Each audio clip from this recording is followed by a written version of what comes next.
Selamat berjumpa kembali adik-adik yang gemar belajar fisika bersama Pemade belajar fisika mudah. Mudah-mudahan Pemade jumpa dalam keadaan sehat.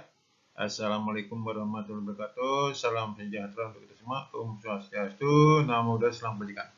Mari kita lanjutkan pembicaraan kita mengenai aplikasi induksi ilmatik, tapi hanya pada generator dan dinamo. Sebelumnya kita belajar yaitu trafo. Mari kita simak pembahasan selanjutnya. Selamat menyimak.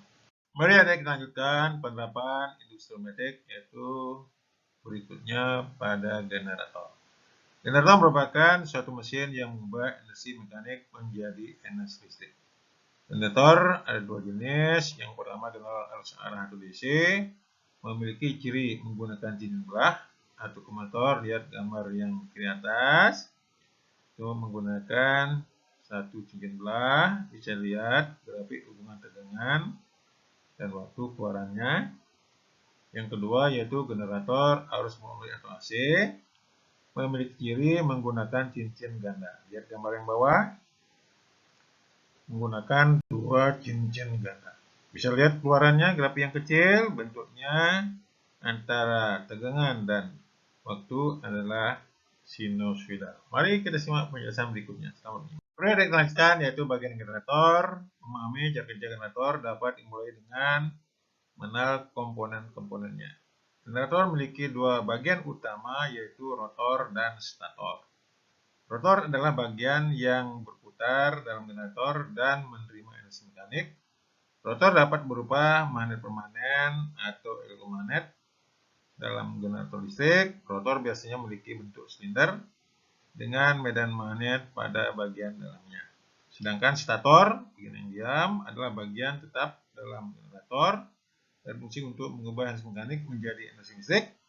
Stator terdiri dari serangkaian kumparan yang terbuat dari bahan yang memiliki sifat elektromagnetik seperti besi atau baja. Kumparan ini dilapisi dengan isolasi dan ditempatkan pada lingkaran yang berdekatan dengan rotor. Mari kita simak penjelasan berikutnya. Selamat menyimak. Mari kita lanjutkan yaitu cara kerja generator. Yang pertama, cara generator yang pertama adalah energi gerak atau mekanik diterapkan pada rotor. Dalam pembangkit tenaga air, misalnya ini dapat berasal dari air yang mengalir melalui turbin. Dalam pembangkit tenaga angin, ini dapat berasal dari angin yang menggunakan rotor pada turbin angin. Yang kedua, rotor berputar dan berinteraksi dengan medan magnet pada stator. Saat rotor berputar, medan magnet pada stator mempengaruhi medan magnet pada rotor dan sebaliknya. 3. Perubahan medan magnet pada stator menyebabkan perubahan medan listrik. Saat medan listrik berubah, arus listrik mulai mengalir melalui kumparan pada stator. 4. Arus listrik yang dihasilkan dari stator dikumpulkan dan dikontrol oleh pengumpul dan pengatur.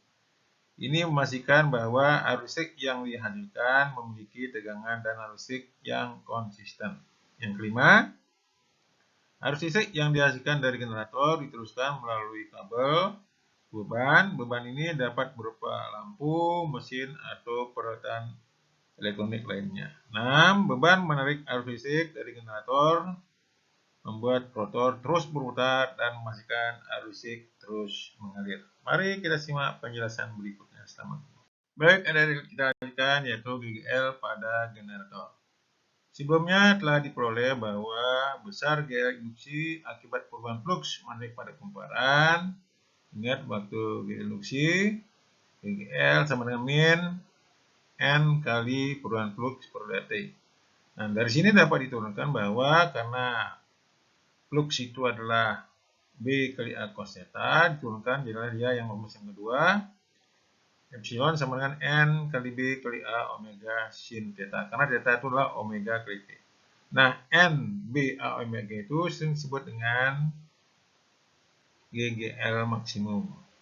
Sehingga bisa tuliskan rumus yang kedua dari bawah. E sama dengan Epsilon sama dengan Epsilon M kali sin theta. Di mana theta itu omega T, sedangkan Epsilon M itu N kali B kali A omega. Di mana N itu banyakitan, B induksi magnetik, A itu luas kumparan, omega itu kecepatan sudut putaran. Epsilon max itu adalah GGL induksi maksimum. Nah, grafiknya bisa dilihat, itu hubungan antara GGL dengan waktu. Nah, ini sangat penting nanti untuk belajar arus bolak-balik berikutnya. Mari kita simak contoh berikutnya. Selamat menyimak. Mari adik kita lihat contoh berikut. Memberikan model generator. Perhatikan kumparan ABCD terdiri dari 200 litan. Berputar dengan temperatur 10 radian per sekon. Omeganya dalam medan magnet pembagian 1,2 T. B-nya luas kumparan ABCD 400 cm persegi. Itu A-nya. Tentukan besar A GGL maksimum, B GGL saat norma bidang membentuk sudut 30 derajat dengan induksi magnet. Ingat, GGL maksimum sama dengan NBA omega. Masuk angkanya 200 kali 1,2 kali 0,04 kali 10.